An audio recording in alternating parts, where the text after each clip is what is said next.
It all began when my 18F spoiled older sister, Ashley, 24F, decided to move in with her new boyfriend, Brad, 26M. To be honest, Ashley and I had never gotten along well. Ashley was the type of person who always wanted to be the center of attention, and she expected everyone to cater to her every whim. I, on the other hand, was more relaxed, the type of person who preferred peace and quiet. But there was never peace or quiet when Ashley was around. As a child, I remember trying so hard to be her friend and get along with her, but she always pushed me away. She had a sense of entitlement, as if the world revolved around her, which was exhausting. Our relationship did not improve with age. In fact, it got worse. Ashley always had to be the center of attention, and I was tired of it. So, I kept as much distance from her as possible. We were polite, but there was no love between us. Brad showed up next. He was a typical smooth talker, charming, self-assured, the kind of guy who could make people like him without even trying. At least that is how he appeared to my parents. They were instantly drawn to him. They looked at him as if he could not do anything wrong. He always said the right things and did just enough to give them the impression that he was a great guy, and he was respectful as well as courteous when they were around. But I could see right through him. I knew Brad was trouble from the moment he moved in. Yes, he moved into our house, with our parents. There was something about how he carried himself, this arrogance, that bothered me. He pretended to be superior to everyone else, as if we were fortunate to have him around. The worst part, however, was how he treated me. Initially, he did not act rudely. Instead, he made insensitive remarks that were dismissive without being obvious enough for my parents to notice. Things like, well, I suppose some people are just happy being average, or not everyone is destined to be successful. It was clear that he thought I was beneath him. I could have easily ignored it if it had only been a snide remark, but it was not. His attitude became increasingly condescending over time, and it seemed as if every conversation we had was an opportunity for him to diminish me. He made fun of my job, my hobbies, and even my friends. And Ashley? She loved it. She found it hilarious. She would sit there with a smug expression on her face, laughing at his little jabs as if they were the funniest thing in the world. It was infuriating. At first, I tried to let it go. I did not want to cause any problems, especially because I knew my parents adored him. I figured it was not worth fighting over. However, the more I attempted to ignore it, the more he pushed. It appears he was trying to see how far he could push me before I lost it. And one day I did. It was on one of the weekends. We were all in the kitchen, including Brad, Ashley, and my mother. My father was out running errands, so it was just the four of us. I am not even sure what the argument was about. It was probably something stupid, as most of Brad's arguments are. He made one of his typical smug remarks, and I had had enough. I confronted him, telling him he was an awful person and that I was tired of how he treated me. I was not screaming or anything, just gently stating the facts. Brad took it poorly. He got out of his chair and stormed over to me, getting right in my face. He was taller than me, and he used his height to intimidate me, towering over me as if daring me to push back. But this time, I was not going to back down.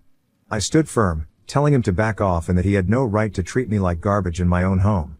That was when it happened. He shoved me out of the blue. Hard. My heart raced as I stumbled back and landed on the counter. I was stunned for a moment and could not react. I could not believe he had touched me. I looked over to my mother, expecting her to say something or defend me. But she did not.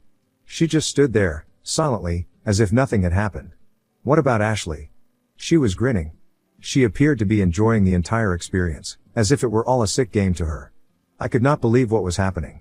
I had just been assaulted in my own home, and my family was acting as if nothing had happened. I raised my voice, telling Brad that he was not allowed to touch me and that he had overstepped his boundary. But rather than offering an apology, he became more insistent.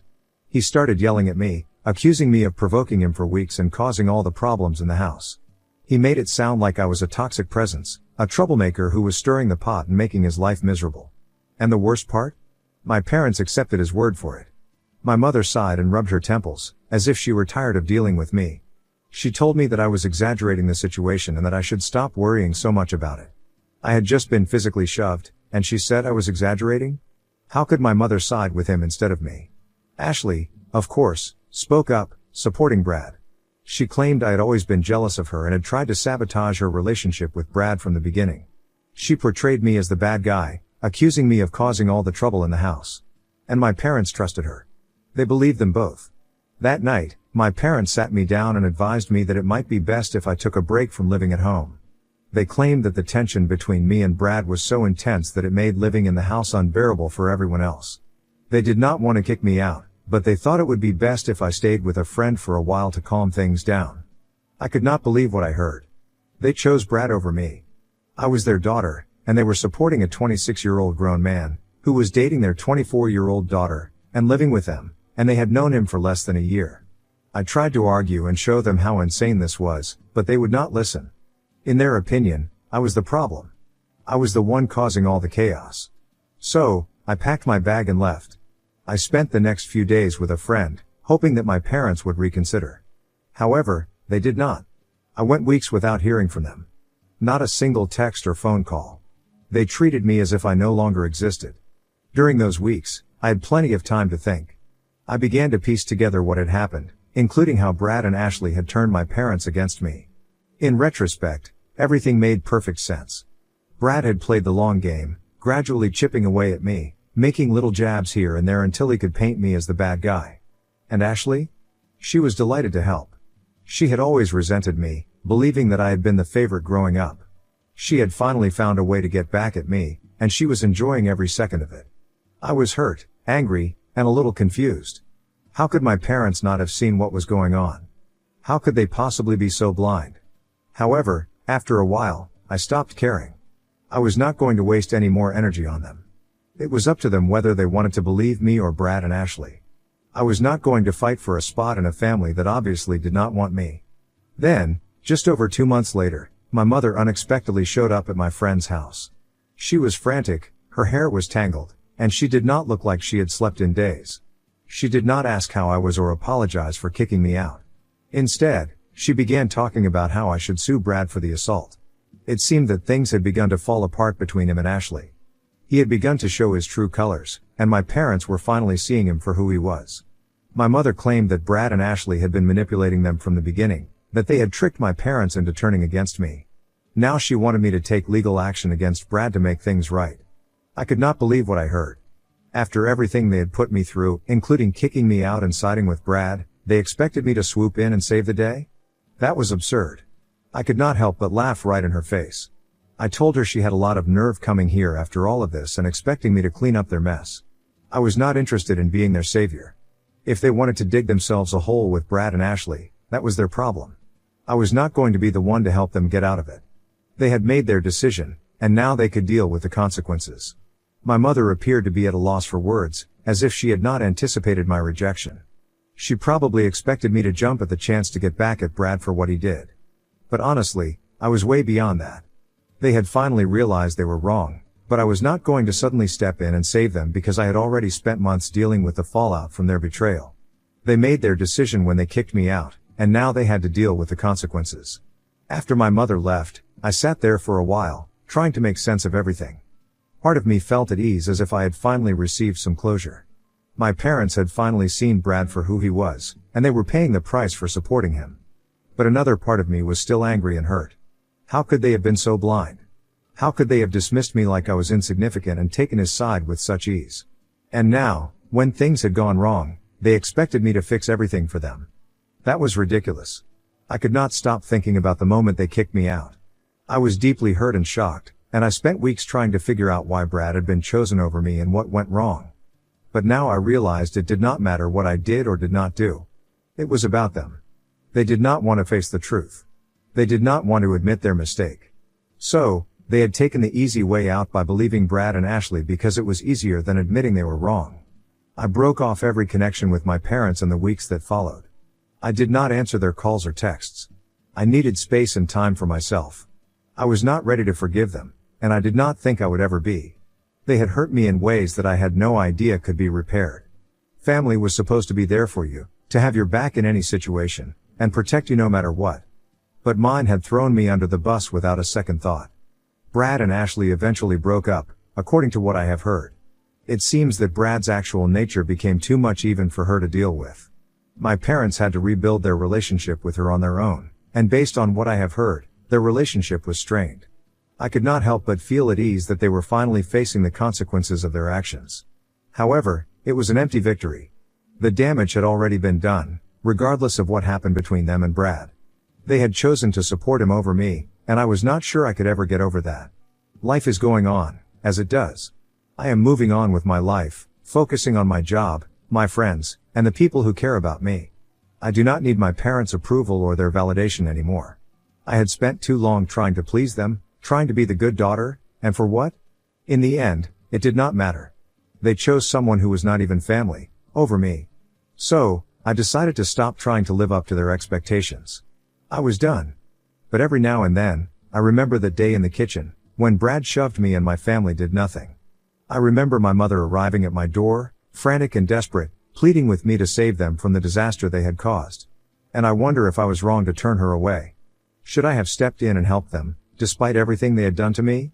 Maybe if I had helped them, things would have been different.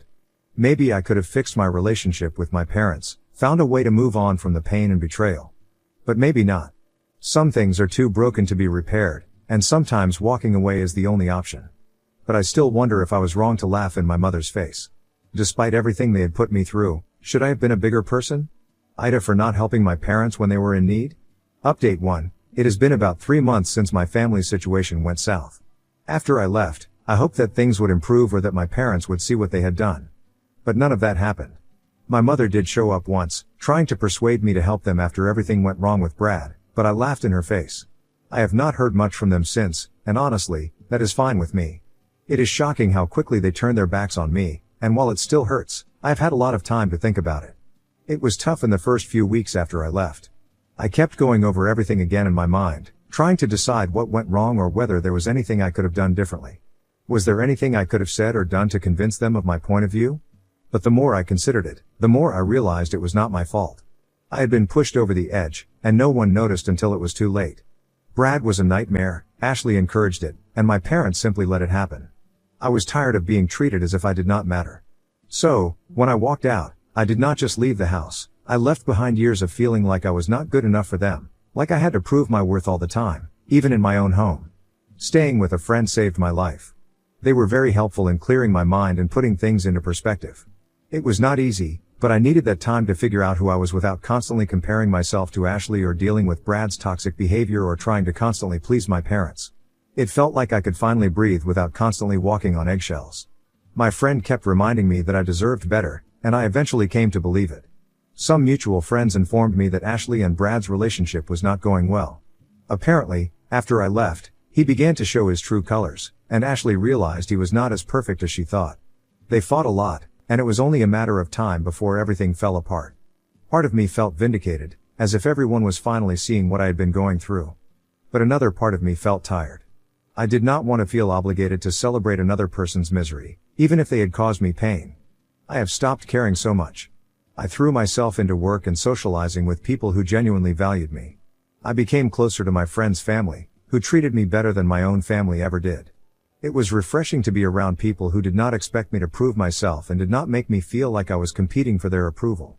They simply liked me for who I was, no strings attached. Update 2. Hello. It has been a month and a half since the last update, and Ashley hit me up unexpectedly. I did not expect that at all. I assumed she would be too proud to admit anything went wrong. But she sent me a long message, apologizing for everything. She claimed she had been jealous of me for years, which clouded her judgment. She admitted that Brad had manipulated both her and our parents, and she apologized for siding with him and treating me so poorly. I was not sure how to feel about it. On the one hand, hearing her admit that I was correct all along was quite satisfying. However, it felt like it was a little late. Her apology did not change what had happened, neither did it erase years of resentment and the way she and Brad treated me. Ashley told me that her and Brad's relationship had gotten worse. He apparently began to show his true colors after I left. He was manipulative and mean, as I had warned her. She said she felt stupid for not noticing it sooner and for turning our parents on me. I could tell she was trying to make things right between us, but I was not sure I was ready for it. Our parents were not doing too well either. Ashley informed me that their relationship with her had been strained since Brad left. They were disappointed and struggled to trust her again. I suppose they were finally realizing they had made a huge mistake in siding with Brad and kicking me out.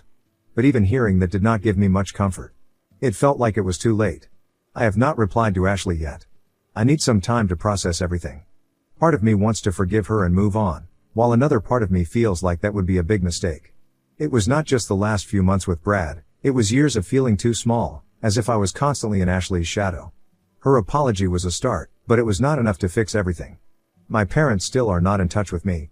Ashley told me they were having trouble, but they had not contacted me directly. I was not sure what I would do if that happened. In the meantime, I am still focused on myself. I am doing well at work, meeting new people, and simply trying to live my life without the constant stress of family drama. It is nice to be free, not worrying about what my parents or Ashley think of me. I am learning to be happy on my own, which was something I had not experienced in a long time. If anyone reading this has any advice, I would really appreciate it. I am really lost. I do not know what I should do. Update 3. It has been 6 months since everything went down, and things have changed dramatically. I am still not in contact with my parents, but I have spoken with Ashley quite a few times.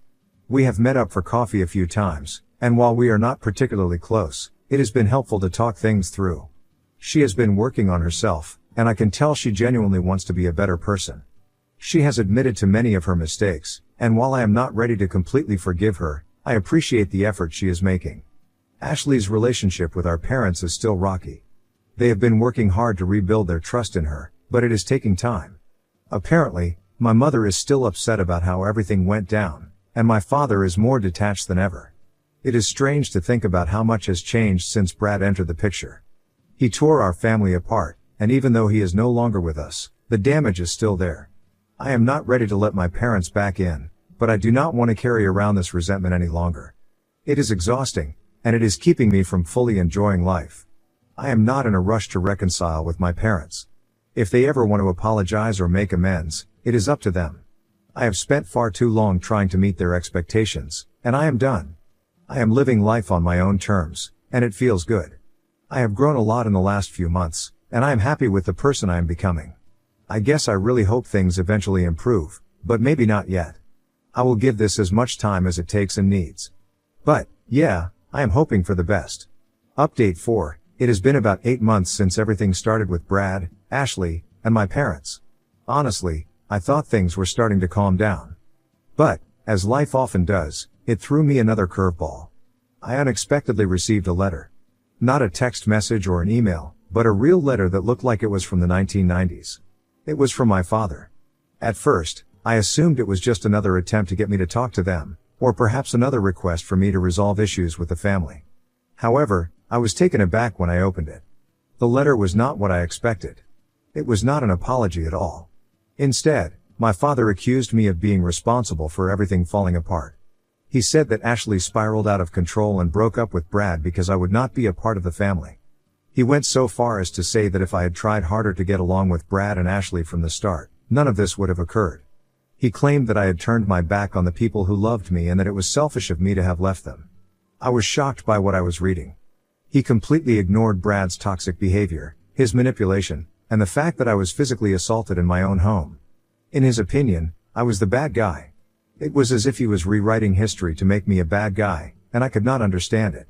He still felt it was my fault, even after all that went down, including them throwing me out and siding with Brad over their own daughter. The entire thing made me sick. I had been doing well and moving on with my life, but this letter reminded me of all the anger and frustration I had worked so hard to overcome. I felt as if I had fell back, as if all my progress over the previous months had vanished in an instant. I kept thinking about the letter for several days, rereading it and becoming increasingly upset each time. My first thought was to write back and tell him off, to set the record straight once and for all. But, after calming down a little, I realized that interacting with him would most likely just drag me back into their drama. I had an unexpected run-in with Ashley a few days after I received the letter. We were both at the grocery store and had no idea the other was going to be there. It was awkward, to say the least. She asked if I had received the letter, and I replied yes. She appeared uncomfortable, as if she knew what our father had said was not fair. She did not defend him, and she also did not apologize for him. She just sort of stood there awkwardly for a moment before asking if I would want to get coffee with her. I agreed. I was not sure what I expected from that conversation, but part of me wondered if Ashley had anything to say that could explain why our father was still so fixated on blaming me. When we met, Ashley seemed different, as if she was trying to be more genuine. As usual, she talked about how awful things had gotten between her and Brad just before their breakup. But then she hit me with something completely unexpected. She admitted that Brad convinced her to manipulate our parents during their relationship. He had made her believe that the only way to keep him happy was to turn them against me. I just sat there, dumbfounded. She had never genuinely accepted her part in the entire situation before, until now. She was not just a bystander, she actively worked to make my life difficult, all because Brad had deceived her into believing it was necessary. She cried, saying she regretted everything and would do anything to make things right. I was not sure what to say. To some extent, it was relieving to eventually hear her accept accountability for what she did. However, it did not make up for all the pain and betrayal I had went through. I stopped believing in my family, not just Ashley. As I am writing this now, I do not really know how to react to anything. Everyone in my family chose Brad over me.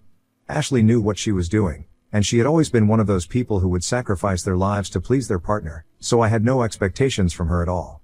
But my parents believed Brad, and they chose to kick me out, and they are still blaming me while siding with him. Even though Ashley finally figured out that he is toxic, my parents are still on his side. I am tired of all this family drama. I really want to get out of all this. Update 5. It has been about a year since the whole situation with my family began, and to be honest, I am still kind of caught in the middle of it. On the one hand, I have made some significant progress in moving forward with my life. I got a promotion at work and have been spending time with new people who genuinely care about me. It has been refreshing to have a support system that does not carry the same baggage as my family. But, on the other hand, there is still a huge, unresolved conflict between me and my parents. After my father's last letter, I decided not to respond. I figured there was no use in engaging into a back and forth fight that would just make me feel more hurt. Instead, I have been focusing on setting boundaries and making it obvious that I am not going to allow them drag me back into the toxic situation. However, things have not been easy. Every now and then, I receive a message from my mother, and it is evident that she is struggling with our distance.